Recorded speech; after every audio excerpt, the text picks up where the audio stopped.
네, 개혁신당 이주영입니다. 식약처에서 여러모로 수고해주고 계셔서 감사하게 생각합니다. 저도 바이오 약품 관련해서 조금 더 자세하게 들어갈 필요가 있을 것 같은데요. 방금 인증제도 말씀하셨고 이 법적 기반에 대한 내용 이야기하셨는데 이게 식약처의 역할이 저는 이제는 관리 감독을 좀 넘어서 가장 주도적인 정책 선도 부처가 되어야 하지 않나 하는 기대를 가지고 있습니다.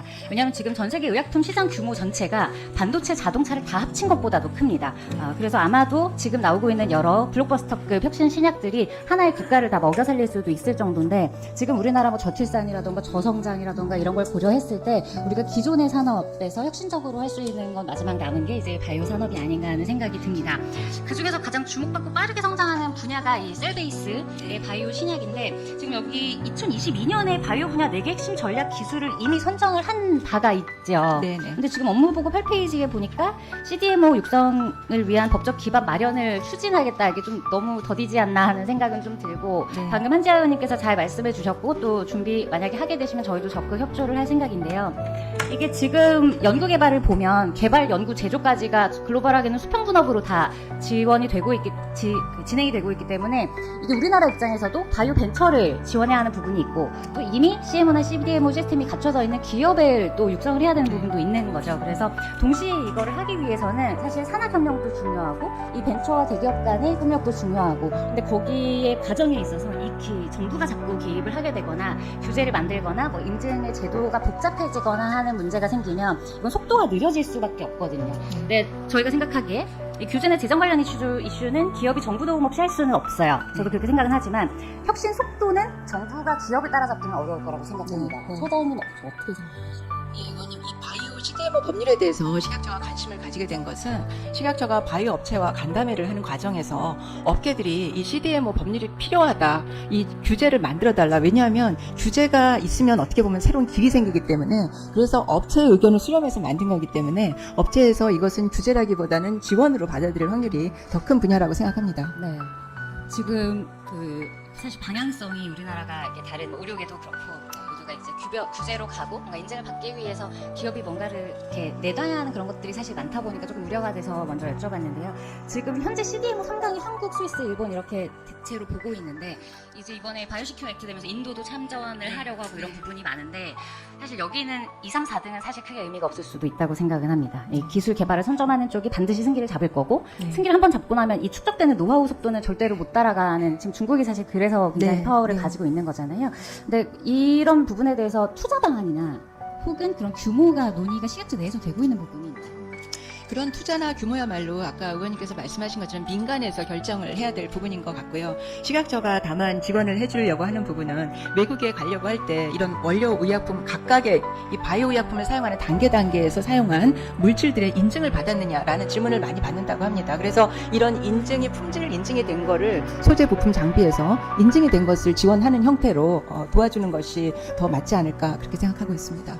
제가 속도 이야기를 자꾸 하는 이야기는 네. 사실 기업에서 할 수 있는 데는 한계가 있기도 하고요. 네. 그 슬라이드 보여주시면 이게 아까도 비슷한 게 나오긴 했는데 일본 같은 경우도 그렇고 인도도 그렇고 아주 전략적으로 국가 단위에서 투자를 기업에 직접 많이 하도록 지금 정책이 가고 있기는 하거든요. 그래서 이게 물론 예산이 쓰여야 할 곳이 많은 것은 압니다만 사실 저는 이거는 식약처에서 이거는 충분히 보건복지부 혹은 기재부와 협상을 좀 해주셔야 되는 문제라고 생각을 합니다. 왜냐하면 이거는 보건이기도 하고 미래 먹거리이기도 하고 안보이기도 한 거거든요. 그러니까 이거는 사실상 몇 개 안 남은 국가 전략 산업인 거예요. 그러니까 국가 생존이랑 연결된 거고 그렇기 때문에 대기업 특혜 프레임으로 접근을 해서 혹시 지원해서 누락이 된다거나 하는 일은 있어서는 안 된다고 생각을 하고 이건 패권 경쟁에서 한 번 밀리면 종속되거나 몰락되거나 둘 중에 하나지 그 다음은 없는 시장일 수 있다는 위기감이 들어서 말씀을 드리는 거고요. 그래서 부탁드리고 싶은 거는 첫 번째는 바이오 안보 관점에서 지금 말씀하신 그런 인증 제도 그리고 그 이후에 외국과의 기술 협력을 할 때 우리나라 기업을 얼마나 잘 지킬 수 있는가 그리고 이탈하는 기술이나 인력에 대해서 우리가 엄격하게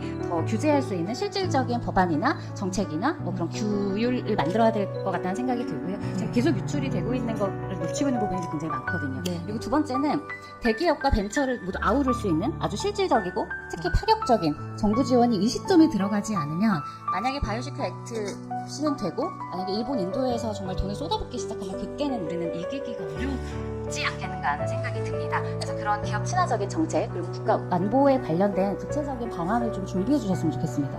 네, 알겠습니다. 그런 부분에 대해서 또 현장의 의견도 좀 수렴하면서 정말 꼭 필요한 법안이 되도록 노력하겠습니다. 그리고 어제 나온 기사인데 보니까 신약허가 심사수수료가 갑자기 좀 인상이 됐더라고요. 그래서 약간 의아하긴 했는데 다행히 여기 오늘 보고자료 주신 거 보니까 이 심사 인력과 절차를 좀 강화해서 네. 얼굴 효율화를 높이고 전문성도 좀 강화하기 위해서 굉장히 많이 노력을 하신 것 같고 네. 그리고 실제로 여기에 고정된 인력 여기 보니까 신설로 이제 상주면 좋겠는데 아직은 비상주기는 합니다만 상주하는 인력 그리고 이 처 내에서 계속 노하우를 네. 전수할 수 있는 그런 형태로 인력 고용이 되고 거기에 대한 교육이 산학협력으로 될 수 있으면 더 좋겠다는 생각을 해봅니다. 네, 알겠습니다.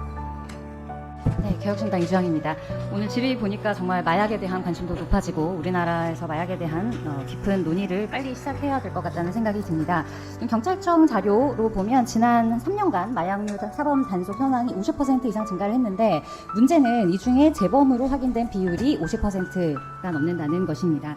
그런데 조사에 의하면 통상 마약 환자가 다시 마약을 찾게 되는 것은 절반 이상에서 보통은 3개월 이내라고 알려져 있다고 합니다. 그래서 우리가 적발을 하고 초반에 거기에 대한 처벌을 하는 것도 중요한데 그와 동시에 치료와 재활 그리고 재발 예방이 동시에 이루어져야 한다는 것이 중요할 것 같습니다. 그래서 지금 시계초에서 진행하고 계신 마약 관리 방향은 매우 바람직한 것 같습니다. 지난번 업무보고 때도 함께한사람센터 그리고 24시간 전화상담센터 잘 운영되고 있다고 들었고 또 적은 인력으로 굉장히 열심히 해주고 계신다고 들어서 감명 깊었는데 지금 혹시 그 이후로 어떻게 운영이 되고 있는지 간단하게 말씀해 주실 수 있을까요? 네, 그때 의원님께 보고 드린 이후에 올해 14개가 목표였는데 사실 어저께까지 올해 14개가 다 신설이 완료되었습니다. 그리고 지금 용기한걸음 센터도 지금까지 한 6천 명의 지금 상담자가 있었고요. 함께한걸음 센터 14개에서 8천 명 정도가 지금 잘 상담을 하였습니다.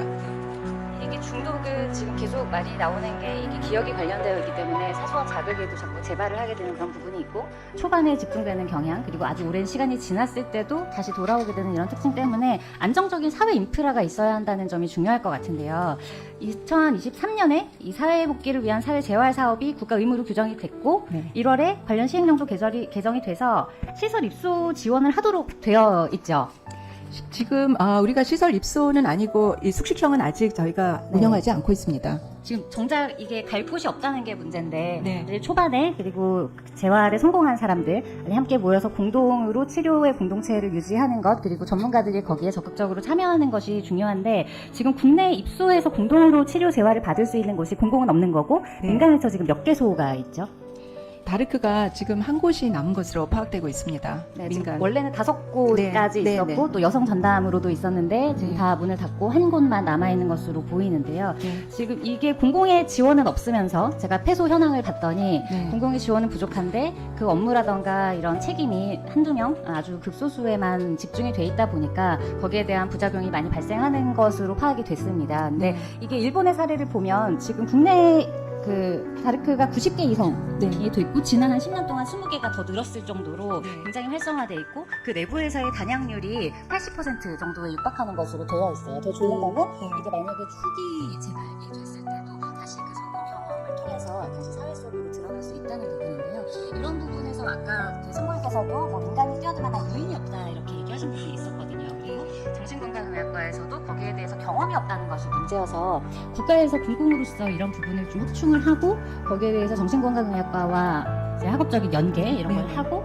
또 사업 지원을 함으로써 거기에 일하는 분들이 좀 원활하게 지속성을 가지고 업무에 임하실 수 있어야 할 것 같은데 이런 사회적 재활에 대해서 식약청이 지금 기획하고 계신 방향은 어떤 건지 궁금합니다. 예, 의원님 말씀하신 것처럼 그 입소 시설이 공공기관에서 설치를 계획을 하는 게 필요하다고 생각하고 있습니다. 지금 당장 올해는 재활센터에 집중을 하고 있지만 앞으로 좀 그 앞으로의 계획에 이 입소 시설을 검토하고 있고 이런 것들이 좀 더 가시화되면 또 상의드리도록 하겠습니다. 네, 구체적인 그 방안이 빨리 나오면 좋겠고요. 추가로 당부드리고 싶은 게 최근 3년 동안 마약류 사범 동향을 보면 여성 비율이 특히 많이 증가를 했습니다. 그런데 네. 뭐 대만과 향정보다 특별히 마약 사범 비율이 급증을 해서 작년 기준으로는 여성이 남성을 드디어 추월하기 시작하는 상황이 됩니다. 그런데 이제 대부분의 시설이나 치료 그리고 치료사들도 마찬가지고요. 아직은 되게 남성이 더 많다는 인식도 있고 현실적으로 종사하시는 분들도 남성분들이 많으시다 보니까 이런 치료적인 지원이 남성에 좀 국한되는 경향을 보이거든요. 그런데 이게 마약은 또 성적이나 또 정서적인 문제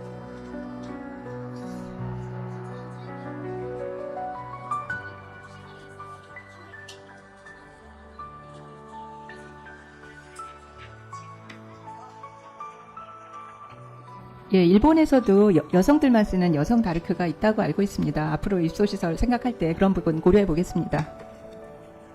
신당 이주영입니다. 오늘 식약처 하다 보니까 업무의 영역이 바이오 신약부터 직구 과자에 뭐 급식에 마약에 너무 업무 범위가 네. 넓어서 지금 인력으로 하고 계신 게 대단하다는 생각도 들고 너무 고생해 주셔서 처장님 비롯한 관계자분들께 진심으로 감사드립니다. 네, 감사합니다. 오늘 마약에 대한 이야기 많이 나왔는데 지금 이 방송통신 심의위원회 관련해서 뭐 절차가 조금 복잡한 부분은 있는 것 같습니다만 저희가 이번에 새롭게 본 것이 관리가 부실한 웹사이트 자유 게시판들이 있었습니다. 네. 자료 한번 보시면요.